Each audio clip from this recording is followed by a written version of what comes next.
Welcome, everybody, to our community.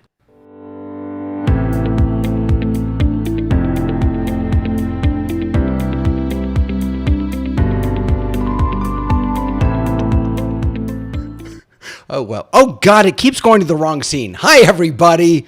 Sorry about that. I'm going to fix that. Hi, Rabbi. How's it going? Hey, Rabbi David, nice to see you. Nice to be Nice in the to see you. community with You were traveling, weren't you. you? I did. I managed Yeah, to how go. was it?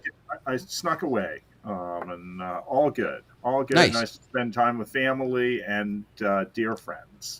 Good. So, I'm glad to hear that. So I was saying during the intro video that was not the way I intended to introduce this topic. I had a whole thing, but then I blanked. What I was going to say was something to the effect of, if I'm a part of my temple community, and I'm a part of my Pilates community, and I'm a part of my Starbucks Sunday morning community, what does community mean anyway?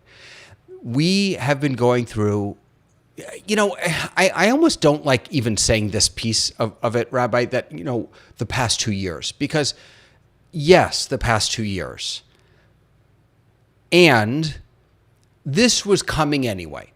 This transformative period was either here or on the way or coming. And all COVID did was, I think, accelerate some of the questions and some of the challenges. So these past 2 years have, I think, opened a lot of our eyes to the question, not the answer necessarily, but the question of what is community mean today, and what will it mean in the future as our world shifts and changes. And you had mentioned that we should probably start by defining the word community. So I'm going to let you take a stab at that. What does it mean for you?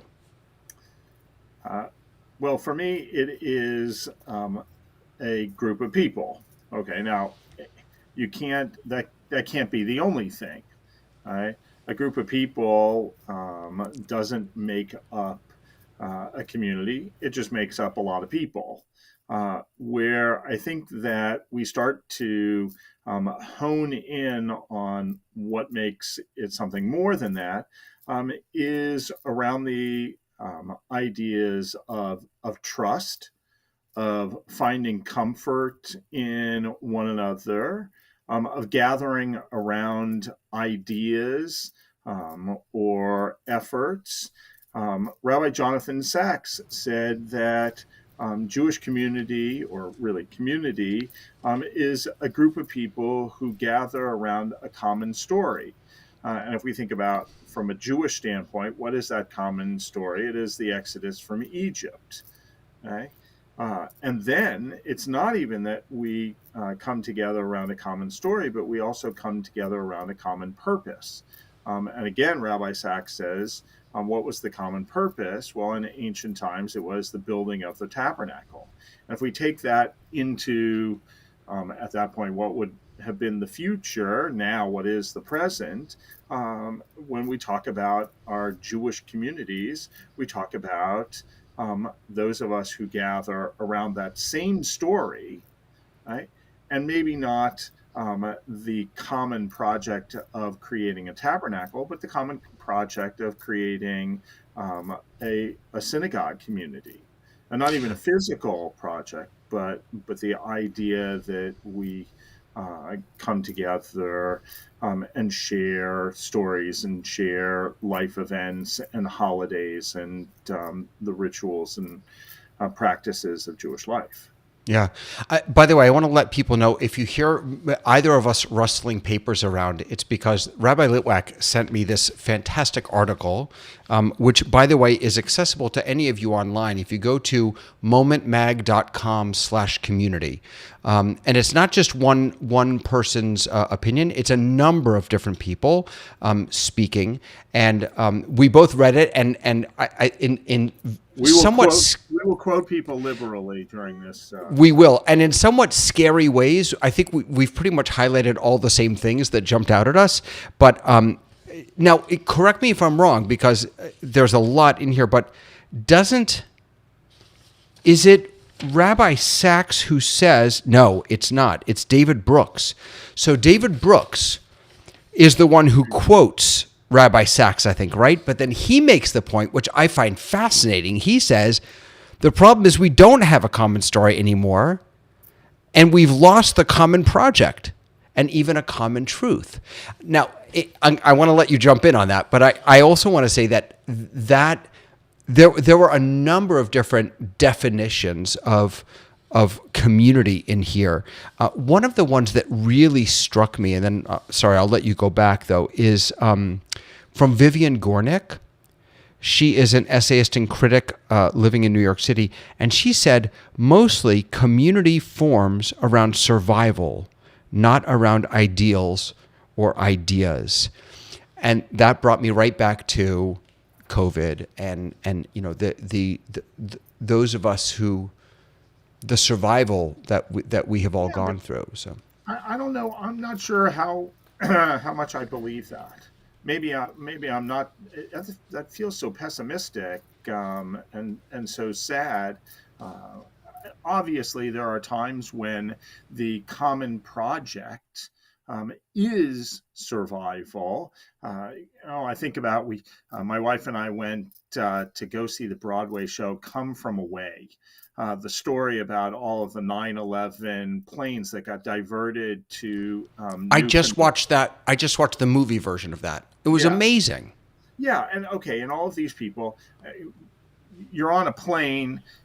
Maybe you talk to the person next to you. You certainly don't talk to the person 3 rows above you. And yet they all ended up in this town in Newfoundland and had a week where they were together and they created community. So much so that there was a couple that got together and ended up getting married.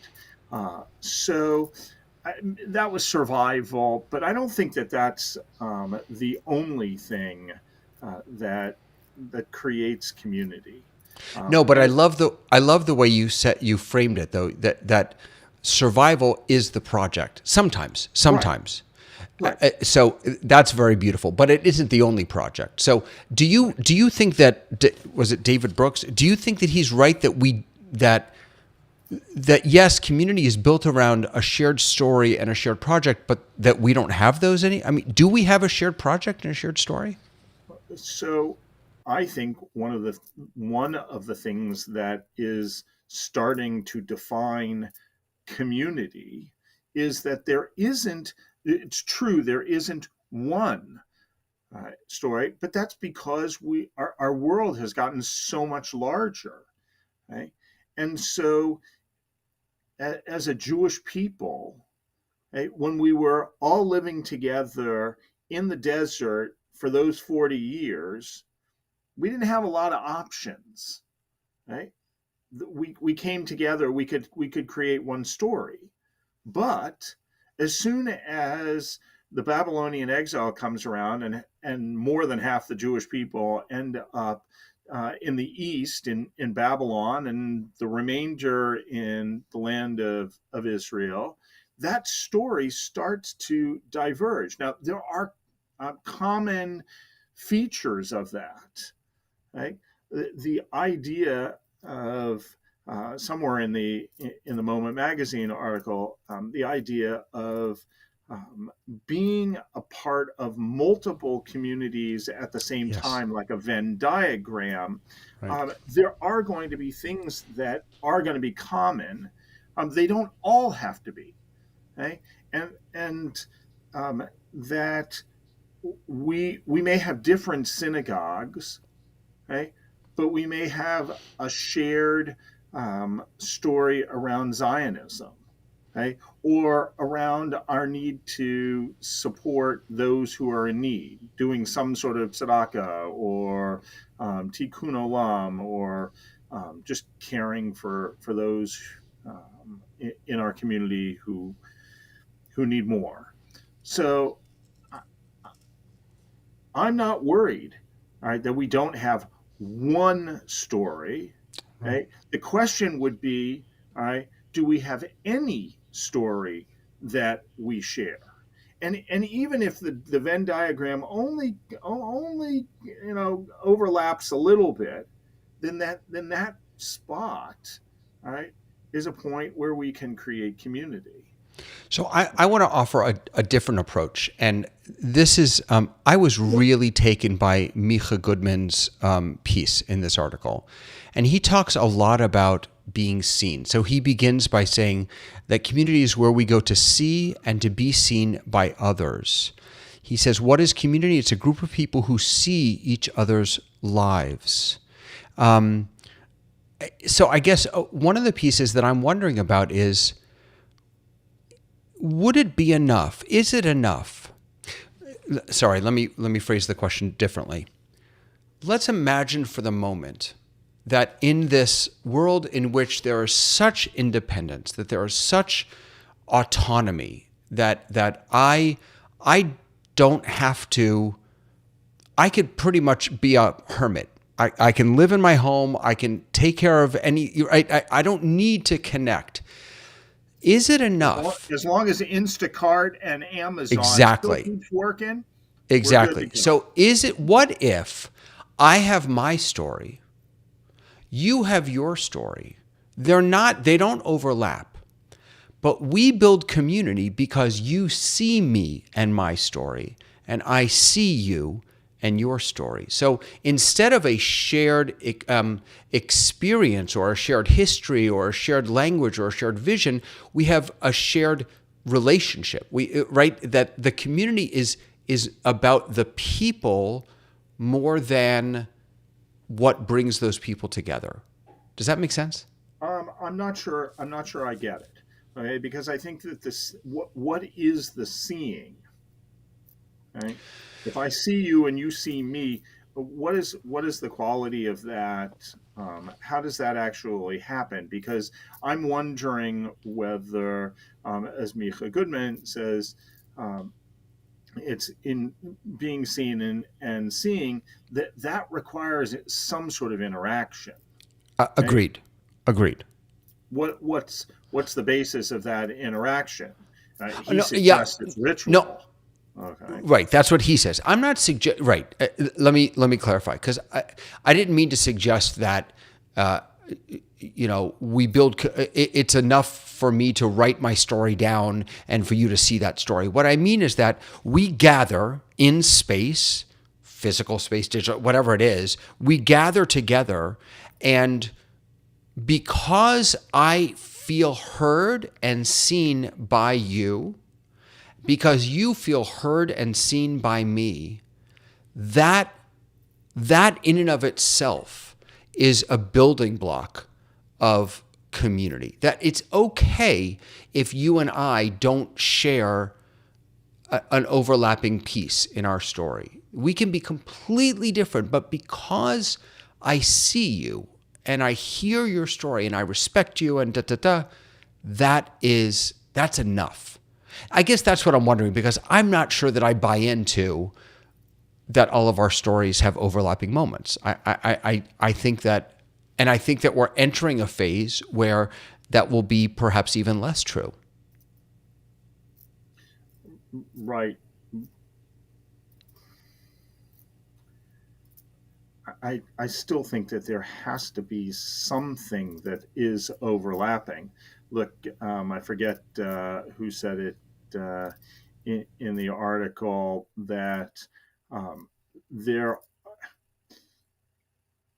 It's something like we are all in some way related, right? That Samuel Heilman says, what Samuel makes a Heilman. community is a regular sense of interdependence. I need you and you need me. I'm not sure if that's what you're referring to. I was even going further. I think it was A.J. Jacobs. I think the writer, funny book about living a year living biblically. He's the writer. Oh yeah. He said that, and I can't prove this, but he said the furthest cousin that you have on earth is something like your 50th cousin. Okay. And that in recognizing that we are all related, okay, and only to the 50th cousin, okay, that somehow that creates a sense of connection. that perhaps as I'm driving down the road and somebody cuts me off, all right, and all I want to do is, Curse him out. okay, you said it, not me. Um, but if I think about that person as being my cousin, uh, maybe I'll give that cousin, that relative, a little bit more benefit of the doubt. Right. Right? And that in and of itself is a shared story, even if I don't know that person, but to know that I am in some way related. It is the same thing. Let's bring it down to the Jewish community, where I can go to Israel, and Israelis are known for being sabras. Okay, the sabra fruit, okay, prickly on the outside, very soft and tender on the inside. Okay, and they can be brash when you get to them, but they'll take the shirt off of their back and take care of you. And having spent a lot of time in Israel, I know that experience, and I'm okay with that. Like I feel, because I feel a connection, because I feel that Because they're they're, mishpacha. yeah, right. Mishpacha. You just made me think. I was teaching. We have this partnership with FIU Hillel, and I was teaching a class on Monday night, and we were talking about B'Tselem Elohim, being in the image of God, and so in some ways we don't even need the familial connection to have a shared point, a shared something. Our shared something is the fact that we are all created in God's image. The problem with that, I think, is if we're all connected, if the shared point for all of us is that we're creating the image of God, or that we're all mishpacha, we're all family, it's a little bit like, if everything is good, then nothing is good, right? If we're all connected, then I'm not sure that to me doesn't feel like community. That feels like humanity. Right, correct. And I think that this is where I would say we kind of head down the path of how Jewish community is going to be created in the next century, where community should be around shared experiences, should be around shared ideas, that the power of universalism shouldn't be something that obviates the desire to be in those Venn diagrams. We don't have to all belong. We can all belong to the wider, what you call, humanity, okay? And that brings us together in some way, but that ultimately isn't going to be good enough. We have to break it down into smaller communities. And I think about the mega churches, okay? These churches that have 10,000 people. Okay? And there is something about being a part of that, of being in these cathedrals, right, where 10,000 people, stadium type churches. That's exciting, but that isn't the way many of those churches function. They break them down Right. into interest groups. And I think that the Jewish community should be thinking about that. Isn't that a really old Jewish idea, though? Right? Isn't Sure. chavurot? Of course, that's The whole exactly where I was chavurah going to go. movement. Yeah. Yeah, for sure. I think, but how do we develop those chavarot? What constitutes the Right. chavarot? What is the shared experience, or the shared story, or the shared what was the other word? Not mission, but what was that? What was the word? Project. What is the shared project, or of those communities? Can I just share one anecdote, if that's okay? I and don't let me go down this rabbit hole too far, but I'm a part of a there's a community. There's a community called Office Hours, and it is online 23 hours a day. It's actually, maybe it's 24 now. So there's 2 hours every morning is an official office hours show, and there's a panel, and sometimes I sit on that. It's all techie people. And then the other 21 hours of the day, or 22 hours of the day, is just sort of a drop-in Zoom. My point is that I've never met any of these people in person. I've never met any of them physically. And yet they are... we really are a community, right? There really is a set, and maybe it's because we have shared interests. One of them wrote me last night. He lives in Europe. He lives in I don't know where he lives, England, and he wrote me last night. He said, "Hey, I think I have a trip coming up to Florida. I'd love to see you." I'm like, yes. So one of the questions that I have about what constitutes community is, it's not really a question. I think that the answer to that question is changing. I think it used to be being in a space together. And I think now it's more about, as you were saying, a shared, or as Rabbi Sachs was saying, shared project, shared story, things shared like that. Ideas, shared, right.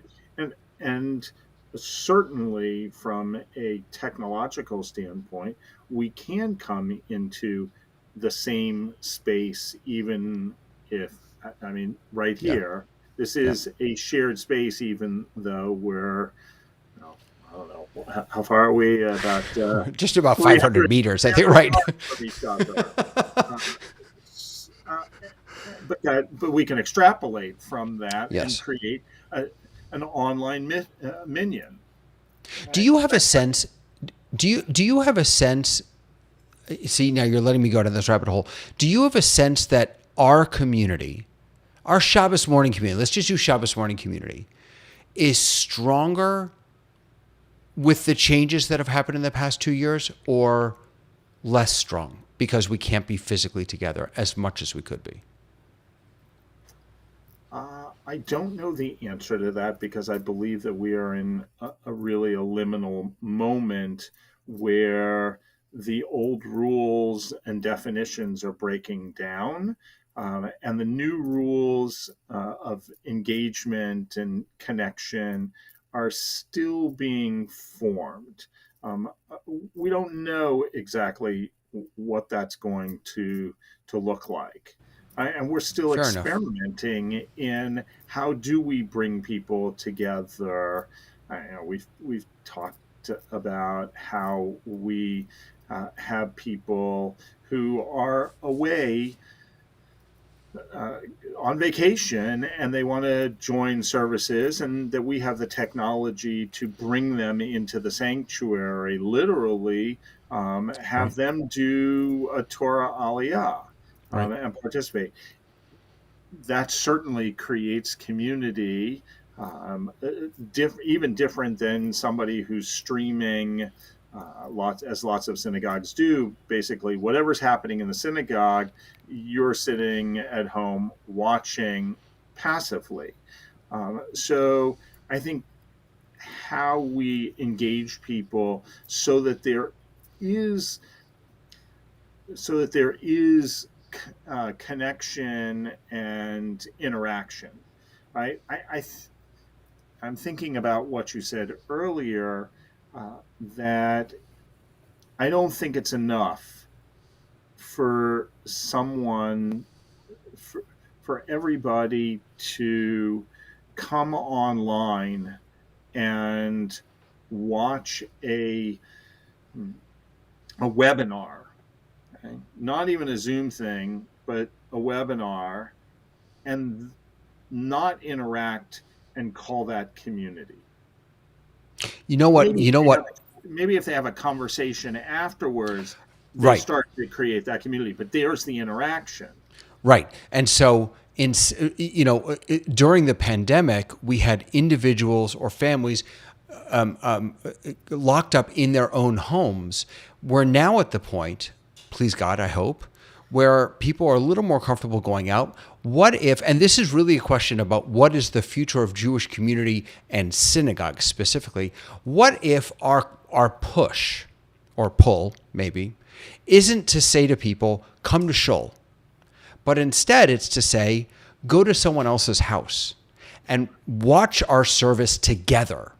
So, you're still creating a davening experience that is sort of pushed out, but that interaction, that community is built, as you were saying before, on a much smaller basis, just amongst 3 or 4 families that gather together to share in that experience. I absolutely think that that is a direction that we should be going in. And if you ask me, how do I imagine community being created? It is going to be around smaller groups, right, that have the ability to come together, interact, share experiences.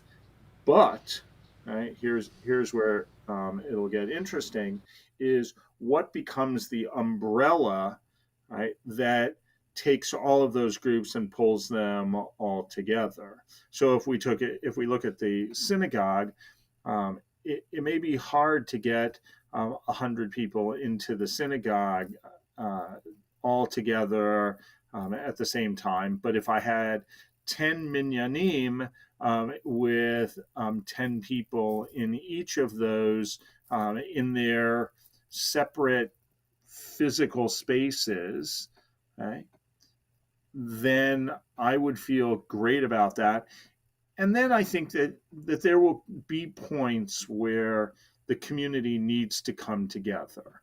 Right? The truth is, right, there will always be a value in coming together as for large community events and gatherings. Watching a concert at home, even with theater quality seating and sound, is not the same as being in the hall and Right. looking this way and seeing people and feeling the The vibe energy, of the yes. place and the energy. Yeah. You can't beat that. So I Right. don't think, uh, but we can create community in smaller groups and look for opportunities for those smaller groups to come together in bigger ways. Is this a movement toward a more orthodox style of Judaism, right? In a more orthodox style of Judaism, small groups create little minyanim in their community because they can't drive to shul. And so they create little minyanim and then they come together for big events. Um, you could call it that. I think I would say that the challenge that we will have in creating these is that you need people to be educated. And they need to have the Right. tools by which to create those experiences. Now, some of that becomes obviated if, as you said, all of our 10 minyanim aren't trying to run their own service, Yeah. but are zooming in to the main service. And so they don't need that same level of knowledge.